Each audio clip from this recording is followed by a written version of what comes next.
안녕하십니까. 산마을 선생님의 프로젝트 수업 이야기 교사 박어종입니다. 이번 시간에는 프로젝트 학습의 절차에 대해서 한번 이야기를 해보도록 하겠습니다. 프로젝트 학습을 처음 시작할 때의 그 구상을 이제 마치셨다면 이제 프로젝트 학습을 이제 운영을 하셔야 되잖아요. 그런데 프로젝트 학습을 이제 구상하실 때의 단계들을 조금 더 자세하게 한번 살펴보고요. 네, 어떻게 운영이 되는지까지 한번 이야기를 해보도록 하겠습니다.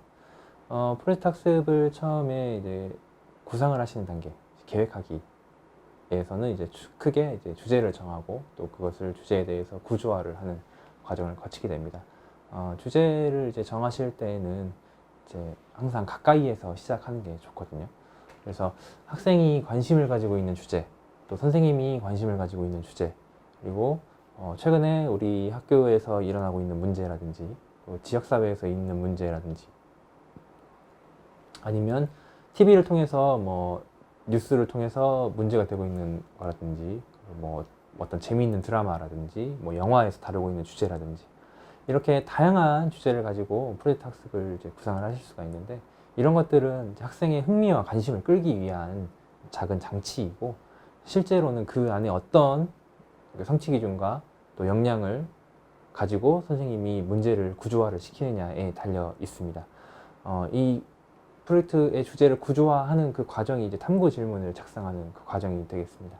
그래서 이 탐구 질문은 학생이 어떤 관심과 흥미를 가지고 문제를 해결해 나갈 수 있게끔 이제 설정을 하시는데, 그 설정을 하실 때에도 성취 기준과 교과의 지식들, 그리고 이제 산출물들을 생각을 하셔서 이제 탐구 질문을 만드시면 되고, 이 탐구 질문을 통해서 학생들에게 어떤 역할을 부여할 수도 있습니다.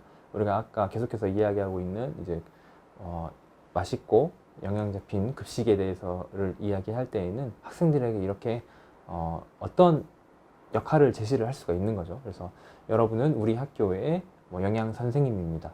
영양 선생님으로서 뭐 학생들에게 맛있고 또 영양소가 골고루 담긴 음식을 만들어 줘야 합니다. 그래서 어떻게 하면 할 수 있겠습니까? 라고 이렇게 탐구 질문을 던질 때에는 이렇게 학생들에게 어떤 역할을 할 수 있도록 그 가정을 하고 준다면 학생들이 그 프로젝트에 좀 더 몰입하고 또 관심과 흥미를 가지고 할 수 있는 그런 계기가 됩니다. 그리고 이렇게 주제를 정하거나 구조화를 하는 게 처음에는 어려울 수 있거든요. 그래서 앞에 지금 보시는 그 슬라이드를 통해서 지금 마블 캐릭터들이 나와 있는데, 이렇게 남이 만들어 놓은 아주 멋진 프로젝트를 가지고 선생님이 만드실 때에는 이렇게 선생님의 것으로 바꿔서 해보실 수가 있는 거죠.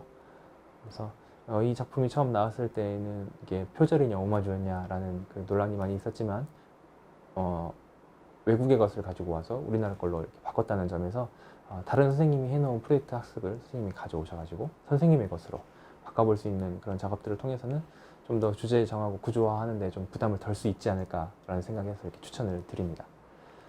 그리고 구조화를 하실 때는 선생님이 여러 가지를 생각을 하셔야 됩니다. 프로젝트 주제도 좋고 탐구 질문도 좋은데, 이걸 우리 학생들은 어떻게 소화해낼 수 있을 것인가, 학생들이 이걸 잘 따라오고 자기들이 역량을 펼쳐서 끌고 나갈 수 있을 것인가를 선생님은 지금 닥터 스트레인지라는 캐릭터가 엄청난 생각을 하고 있는데 몇십만 가지의 경우의 수를 막 분석을 하고 있죠. 그래서 그런 것처럼 우리 학급에서 이 프로젝트를 했을 때 어떤 게 흘러갈 것인지에 대해서 미리 생각을 한번 해보시고, 그래서 거기에 필요한 것들을 조금 가이드가 필요하다면 가이드를 정해 주셔야 되고, 또 이걸 해나가는 과정에 있어서 점검해야 될 요소들이 있다면 뭐 체크리스트를 만들 수도 있고요.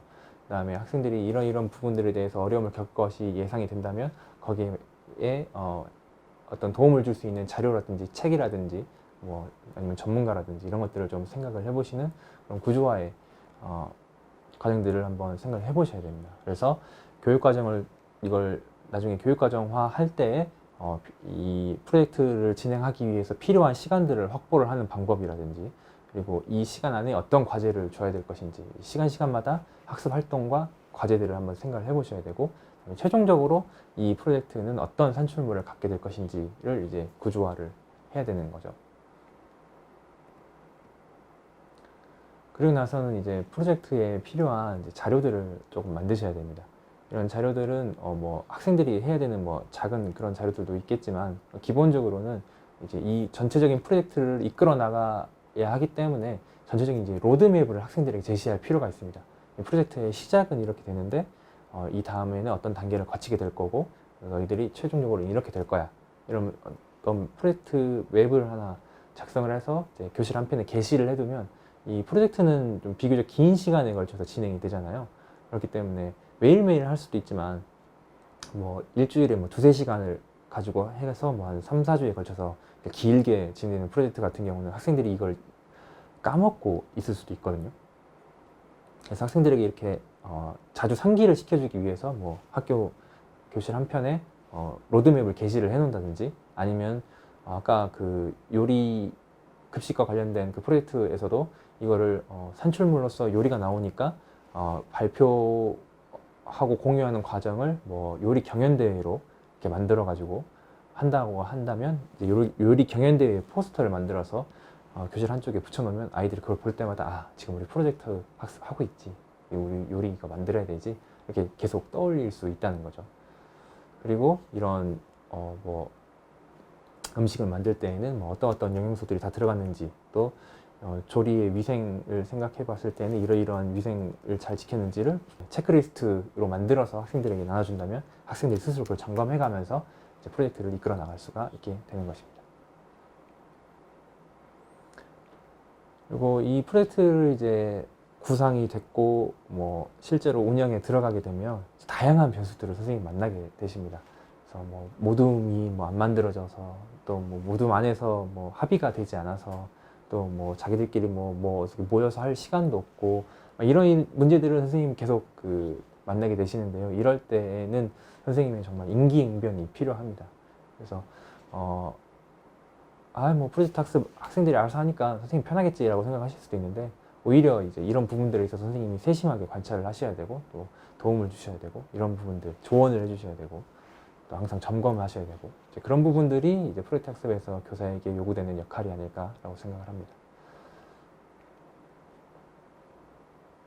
그리고 이제 최종적인 산출물을 만드는 과정에 있어서 저 안에 있는 토르는 이제 자기를 희생을 시켜가면서 새로운 망치를 얻기 위해서 노력하는 모습이거든요. 선생님도 저런 노력이 필요할 수도 있습니다. 왜냐하면 이제 학생의 프로젝트지만, 이제 이 학생의 프로젝트가 성공하는 게 선생님의 프로젝트이기 때문에, 그래서 뭐 학생이 보고서를 만든다든지, 뭐 신문을 만든다든지, 뭐 UCC를 만든다든지, 뭐 어떤 작품을 만든다든지, 아니면 이게 최종적으로 어떤 뭐 부스 운영이나 캠페인 같은 행사 활동이 된다 그러면 선생님이 이제 도와주셔야 하는 부분들이 생기거든요. 그래서 학생들이 이것을 성공하게끔 선생님이 노력하는 부분에 있어서 선생님의 고통은 아마 저런 자기 희생의 모습이 아닐까. 일정 부분 이제 선생님이 너무 힘들지 않느냐, 이 프로젝트 학습 너무 열정페이 아니냐라고 생각하실 수도 있는데, 그 과정에서 이제 학생들과 또 선생님도 상호작용을 하고 의사소통을 하고 이렇게 서로 고생하면서 약간 그 전후에도 싹트고요. 네, 학생들과 좀 더 끈끈해질 수 있고요. 네, 그런 부분들도 좀 장점이더라고요. 그래서 어떤 걸 이렇게 해냈을 때 학생들이 느끼는 보람도 있고, 선생님이 느끼는 보람도 있고, 또 이런 것들이 또 외부로 또 공유가 되면서 이제 우리 학생들이 더 이제 거기에 대해서 성취감을 느끼고, 또 선생님 다음 프로젝트는 또 언제 해요? 라고 이렇게 물어보기도 하고, 네, 이렇게 교실을 좀 더 성장시켜 나가는 단계라고 볼 수 있겠습니다. 그리고 이제 이런 결과물이 나왔을 때에는 그것을 이제 돌아보고, 우리가 어떻게 학습했는지 돌아보고, 이거 할 때 정말 힘들었는데 이렇게 되니까 해결이 됐어. 다음에 이런 비슷한 걸 한다면 이런 어려웠던 단계를 좀 더 쉽게 지나갈 수 있겠죠. 그래서 그게 이제 역량이 커가는 단계라고 저는 생각을 하거든요. 그래서 이렇게 결과에 대해서 함께 나누고, 또 공유하고, 또 성찰할 수 있는 기회가 만들어지면 좋을 것 같아요. 지금 이제 신문에 나와 있는 내용은 이제 제가 학생들하고 함께 했던 그 바다식목일 프로젝트의 결과가 이제 이걸 이제 저희가 어떤 공모전에 보냈었거든요. 그래서 아이들이 만든 그 뮤직비디오가 이제 상을 타서 이제 신문에 실린 모습이고요. 실제로 이제 일면에 실리진 않았고요. 국제신문이라는 건 이제 부산에 있는 꽤 큰 이제 신문이고 이게 뭐 한국전쟁 때부터 쭉 있었다고 하더라고요. 그래서 일면은 아니지만 이제 일면처럼 네, 디자인을 해봤습니다. 그래서 이렇게 신문에 실제로 자기의 이야기가 실린 걸 아이들이 봤을 때 굉장히 좋아하고 이제 그 뒤로도 이제 프로젝트 학습을 할 때 엄청 열심히 아이들이 해줬거든요. 그래서 이런 것들을 봤을 때는 좀 교사로서 좀 힘들기도 하고 좀 너무 고생하는 것 같을 때도 있고 하지만 이제 아이들이 좋아하고 또 이런 성과가 났을 때는 또 저 스스로도 굉장히 보람이 있었습니다. 자, 오늘은 프로젝트 학습의 과정에 대해서 어떻게 진행이 되는 것인지 어떻게 하는 것인지에 대해서 한번 이야기를 나눠봤습니다. 다음 시간에는 제가 했던 프로젝트 수업에 대해서 한번 실제 사례를 가지고 좀 더 설명을 해보도록 하겠습니다. 감사합니다.